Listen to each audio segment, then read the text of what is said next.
الاسلام فیضان شیخ الاسلام۔ حضور پاک صلی اللہ علیہ وسلم کے آثار و تبرکات کی بات آئی تو ایک اور دلیل قرآن سے سن لیجئے۔ 3 بجنے کے لیے کچھ منٹ باقی، میں اسی میں اپنی بات کو سمیٹ رہا۔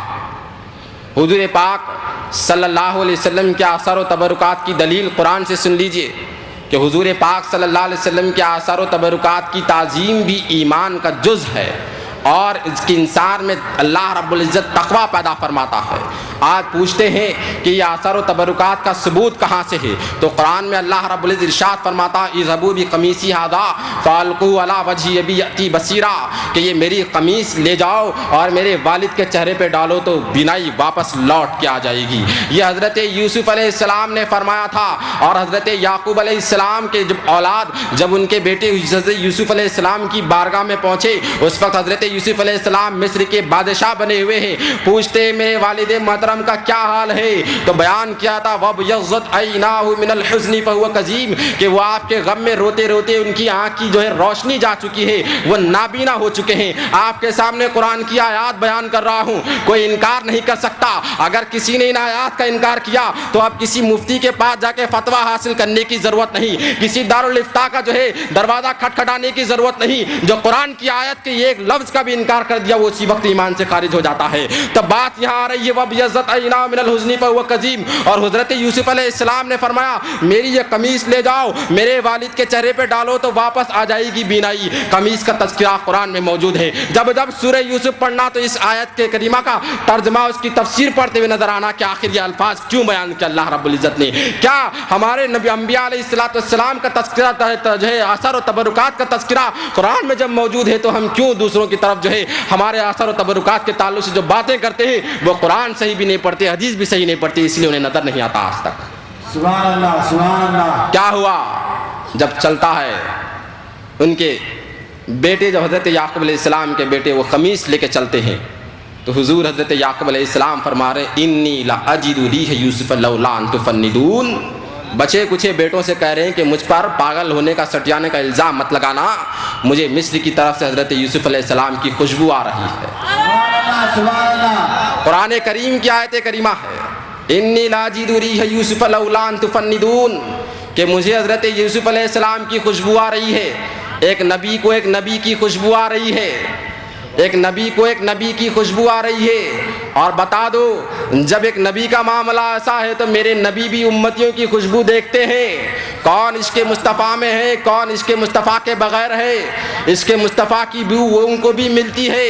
یہ قرآن سے ثبوت مل رہا ہے۔ وہ چلنے والے فلما انجال بشیر والقاء علی وجہہ فرتد بصیرا کہہ رہا ہے قرآن، جب ان کے چہرے پہ ڈالا گیا وہ خوشخبری لے کر آنے والا جب آ گیا، جب ان کے چہرے پہ ڈالا تو قرآن کہہ رہا فرتد بصیرا، ان کی گئی ہوئی بینائی واپس لوٹ کے آ گئی۔ سبحان اللہ سبحان اللہ۔ نعرہ تکبیر، نعرہ رسالت۔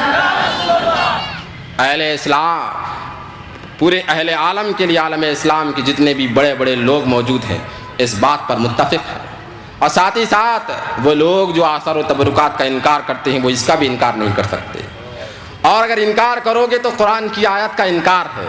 اب حدیث ضعیف اور حدیث صحیح کی بات نہیں ہے، قرآن حدیث و ضعیف، قرآن کی آیات میں صحیح و ضعیف کی بحث نہیں ہوتی، ناسخ و منسوخ کی بحث ہو سکتی ہے، محکم اور متشابہ کی بحث ہو سکتی ہے، خاص و عام کی بحث ہو سکتی ہے، ضعیف اور صحیح کی بحث نہیں ہو سکتی کہ روئے زمین میں اگر کوئی صحیح کتاب موجود ہے تو وہ قرآن کریم موجود ہے، اور جس کے ایک بھی کلمے کو کوئی تبدیل نہیں کر سکتا، لا تبدیل لکلمات اللہ۔ تو اب کہاں جاؤ گے جب قرآن خود کہہ رہا کہ اذهبوا بقمیصی، اور خود قرآن کہہ رہا ہے فرتد بصیرا کہ ان کے چہرے پہ ڈالنے کے بعد واپس لوٹ کے آ گئی۔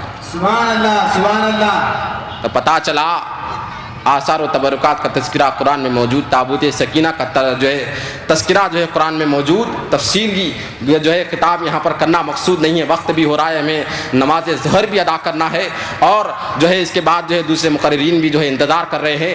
بس آخری بات یہ کہتا ہوا چلا جا رہا ہوں کہ حضرت اسماء بنت ابی بکر رضی اللہ تعالیٰ عنہ، حضرت ام سلمہ رضی اللہ تعالیٰ عنہ کے بعد بھی حضور پاک کے آثار و تبرکات موجود تھے۔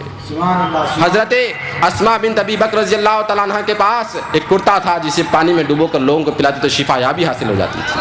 سبحان اللہ سبحان حضرت ام سلمہ رضی اللہ تعالیٰ عنہ کی شیشی میں منہ مبارک رکھا کرتی تھیں. جو آتا کوئی اگر بیمار آتا کوئی مریض آتا تو اس میں پانی ڈال کے اس منہ مبارک کو اسی میں باقی رکھتے ہوئے پانی پلاتی تو وہ شفا یاب ہو جاتا تھا. سبحان اللہ. اور قربان جائیے حضرت امام ساوی رضی اللہ تعالیٰ عنہ پر جنہوں نے تفسیر جلالین درس نظامی کی مشہور و معروف کتاب پر حاشیہ تحریر فرمایا تھا. وہ عرض کرتے ہیں کہ لوگ یہ بات مشہور ہے کہ گنبد خضرا پہ کبھی کبوتر نہیں بیٹھتے, گنبد خضرا پہ کبھی کبوتر نہیں بیٹھتے. اور میرے آقا علیہ الصلوۃ والسلام کے بارے میں طبیب دو جہاں اگر ہم کہتے ہیں تو واقعی میرے آقا طبیب دو جہاں ہے.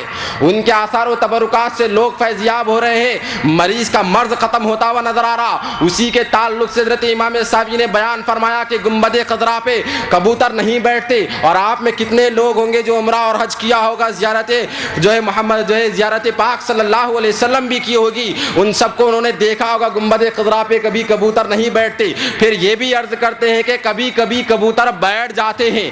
وہ کبوتر کون ہوتے ہیں, کیوں بیٹھتے ہیں, اس کے بارے میں بھی اس کی توجیہ بیان کر دی. یہ وہی کبوتر ہوتے ہیں جو مرض میں مبتلا ہوتے ہیں, گنبد خضرا میں بیٹھ کر اپنے مرض کی شفا یابی حاصل کرتے ہیں. جب شفا یاب ہو جاتے ہیں تو گنبد خضرا سے اڑ جاتے ہیں. اور جب گنبد خضرا پہ بیٹھنے والوں کا یہ معاملہ ہے تو ہم تو مکین گنبد خضرا والے ہیں. ہماری ہر چیز کی شفا یابی کرنے والے حضور پاک صلی اللہ علیہ وسلم. سبحان اللہ. نعرہ تکبیر, نعرہ رسالت, نعرہ رسالت.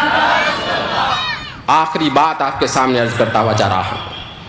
حضرت بانی جامع نظامی علیہ رحمت و رضوان مقاصد الاسلام کے حصے نہم میں 90 حصے میں آثار مبارکہ حضور پاک صلی اللہ علیہ وسلم کی منہ مبارک کے تعلق سے کچھ روایات بیان کرنے کے بعد آخری میں یہ بات کہتے ہیں کہ کچھ لوگ اگر یہ کہتے ہیں کہ اسے جو آج جو آثار و تبرکات موجود ہیں وہ انہی کے ہیں, اور ہو سکتا ہے کچھ لوگ اسے غلط نسبت بھی کر رہے ہوں, تب بھی ہم پر اس حدیث پاک کو نظر میں رکھتے ہوئے انما الاعمال بالنیات پر عمل کرتے ہوئے اس کی تعظیم کر لینا ہمارا عین ایمان ہے. اٹھا کے دیکھ لیجیے اس کتاب کے اندر جو حضرت بانی جامع نظامی نے لکھا. اللہ رب العزت کی بارگاہ میں دعا ہے کہ ہم تمامی حضرات کو صحیح معنوں میں قرآن اور حدیث کو سمجھ کر پڑھنے کی توفیق عطا فرمائے, اور آقا علیہ الصلوۃ والسلام کی عشق و محبت میں ڈوب کر اپنی زندگی گزارنے کی توفیق عطا فرمائے.